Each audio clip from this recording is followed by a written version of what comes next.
Salut, on se retrouve aujourd'hui pour une nouvelle vidéo et on va parler livres et plus précisément de ma pile à lire pour le printemps. J'adore faire des listes comme ça de livres que j'aimerais lire pendant une saison parce que vraiment selon les saisons j'ai différents moods littéraires. Et là vraiment les 10 livres que je vais vous présenter, j'ai trop hâte de les lire. Alors il y a assez peu de chances que je lise les 10, surtout vu mon rythme de lecture. Mais en tout cas j'espère lire une bonne partie de ces 10 livres là pendant les mois à venir. Voilà. Clairement le printemps pour moi il n'y a pas de genre particulier, par contre je suis encore plus dans mon mood roman contemporain, renouveau, enfin tout ce qui est changement de vie j'adore. Donc voilà, il y en a quand même quelques-uns là-dedans.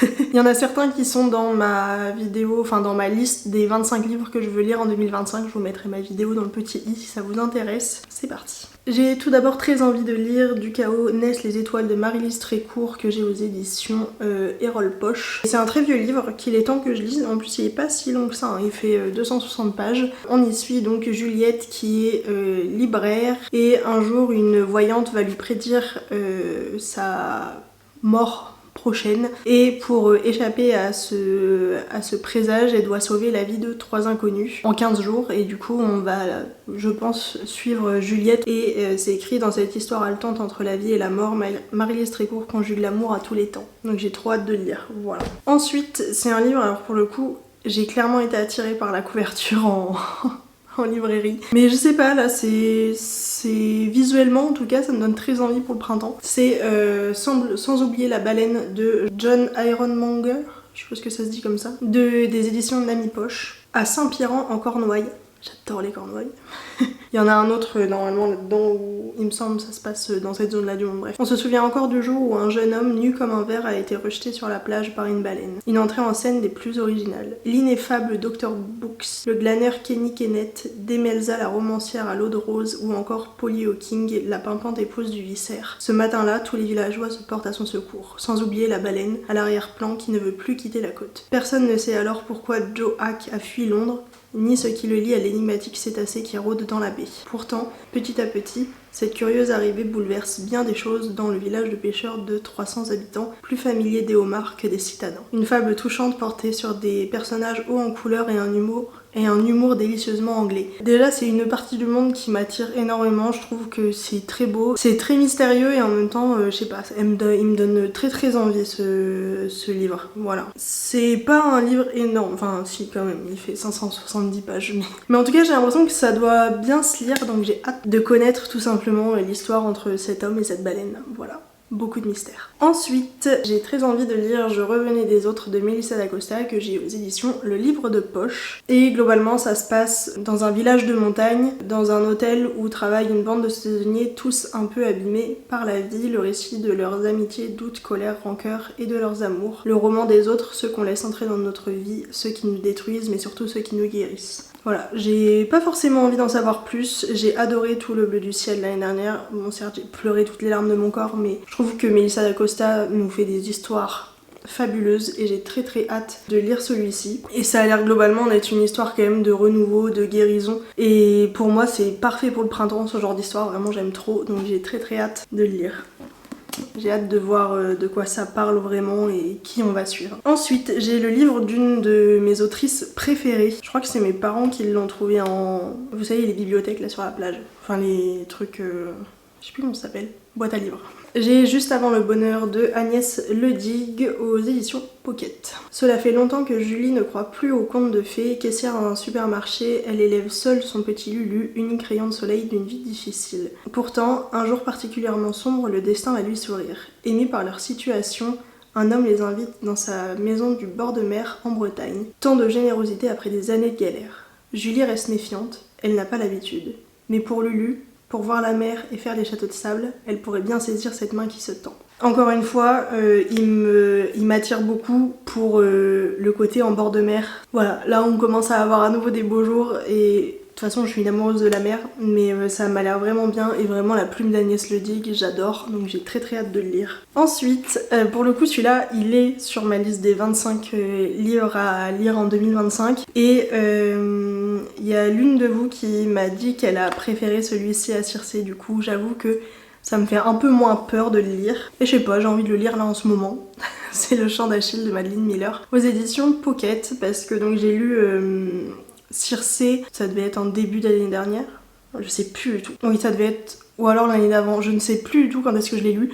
Mais j'ai été très mitigée, j'avoue qu'il y a eu des longueurs qui m'ont un peu gênée. Et du coup j'avais très peur de lire celui-là et d'être déçue aussi. Mais apparemment, il a l'air d'avoir eu plus de succès, on va dire, que Circé. Donc j'ai très hâte de lire ce livre-là. Et on suit Patrocle et Achille dans une histoire de guerre et compagnie. Et une histoire où il y a de la sauvagerie, de la guerre. Apparemment, ça a l'air quand même pas mal, hein. J'attends de voir. Toujours dans un thème très aquatique.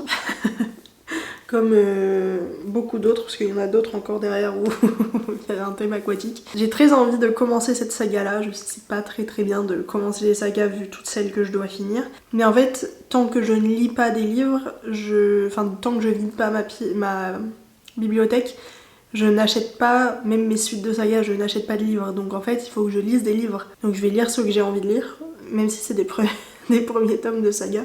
Du coup, c'est Le Royaume de Pierre d'Angle, le premier tome, L'Art du naufrage de Pascal Quivigé aux éditions Folio Fantasy. On y suit le prince héritier Thibaut qui, après 2 ans à sillonner les mers, décide de rentrer à Pierre d'Angle, sauf que lors d'une escale, avant d'arriver à sa destination, une passagère clandestine se glisse à bord du navire et ça va bouleverser toute la fin du voyage de l'équipage. Voilà, j'ai hâte d'en savoir plus. Ensuite, pour un côté très cocooning, j'ai très envie de lire La bibliothèque des rêves secrets de Michiko Aoyama aux éditions J'ai lu. Ça fait toujours du bien de lire des livres cocooning et je sais pas, là en ce moment il me tente vraiment bien celui-là. Je vais peut-être m'y mettre d'ici peu. Alors il est pas sur ma pile à lire, parce que là je vous filme ça, on est en mars, il est pas sur ma pile à lire de mars. Bon après, je suis pas toujours mes piles à lire donc...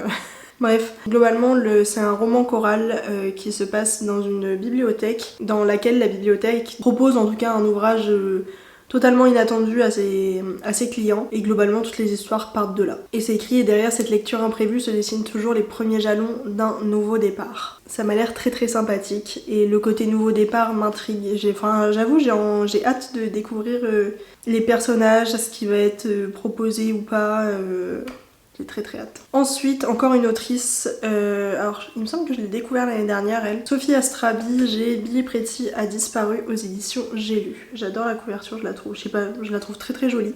Bref, on y suit donc Billy qui, quand elle était enfant, était élevée dans une petite ville de province par Marcel, son grand-père. Elle a grandi donc dans un milieu très modeste où chaque centime compte. Et un jour d'été comme les autres dans l'escalier de son immeuble, Billy rencontre Maxime. Avec lui, elle découvre l'amitié, la confiance et l'amour. Ils vont se perdre, se retrouver, se perdre encore. C'est l'histoire de 2 êtres qui s'aiment depuis l'enfance, mais pas en même temps. C'est l'histoire d'une petite fille qui croit en sa légende personnelle, même après que celle-ci s'est effondrée. C'est l'histoire de Billy qui va tout faire pour exister. Alors moi, juste ce résumé-là, ça m'a complètement vendu.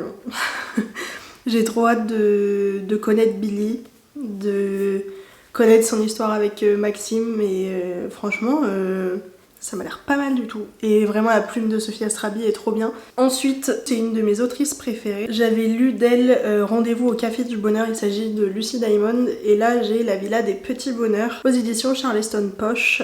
Bienvenue au 11 Duck Square à Brighton. 3 étages, un magnifique beau window au rez-de-chaussée, une vue à couper le souffle. Dans la jolie ville côtière de Brighton, Seaview House est une maison comme les autres, dans un quartier où s'alignent les bâtiments style Régence. Mais ce qui fait la singularité de cette charmante et quelque peu surprenante villa, ce sont les résidents de passage qui semblent y échouer avec la mairie. Repartir à zéro, oublier une tragédie familiale ou suivre son amour de toujours. Rosa, Charlotte et Georgie ont toutes une bonne raison de refaire leur vie sur le bord de mer. Et pourtant, elles vont créer dans cette ancienne bâtisse des liens qui bouleverseront tous leurs plans. De petits bonheurs en grande rencontre et portés par l'esprit de cette étonnante villa, elles trouveront en elles le courage de prendre un nouveau départ. Et encore une fois, c'est une plume que j'avais adorée, Lucy Diamond, donc j'ai trop hâte de lire ce livre-là. Vraiment, le premier que j'ai lu de cette autrice, je l'ai dévoré.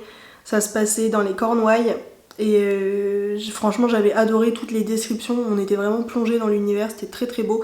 très très doux, j'avais adoré, donc j'ai très hâte de lire celui-là. Et enfin, 10e livre que je vais mettre sur cette liste, c'est Des ronds dans l'eau de Morgane Alves aux éditions J'ai lu. J'adore la couverture. Et on y suit Joséphine qui un matin découvre qu'elle est enceinte. Elle le découvre pendant que son mari est absent en déplacement pour le week-end et elle attend qu'il rentre pour lui annoncé, mais il ne rentrera jamais. Elle perd complètement pied. Globalement, elle doute de si elle est prête à accueillir cet enfant.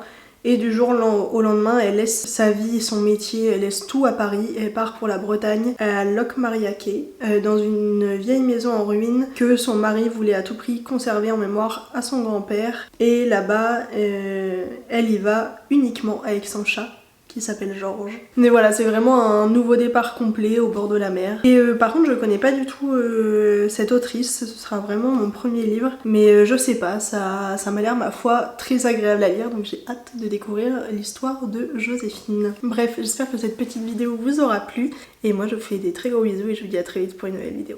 Ciao!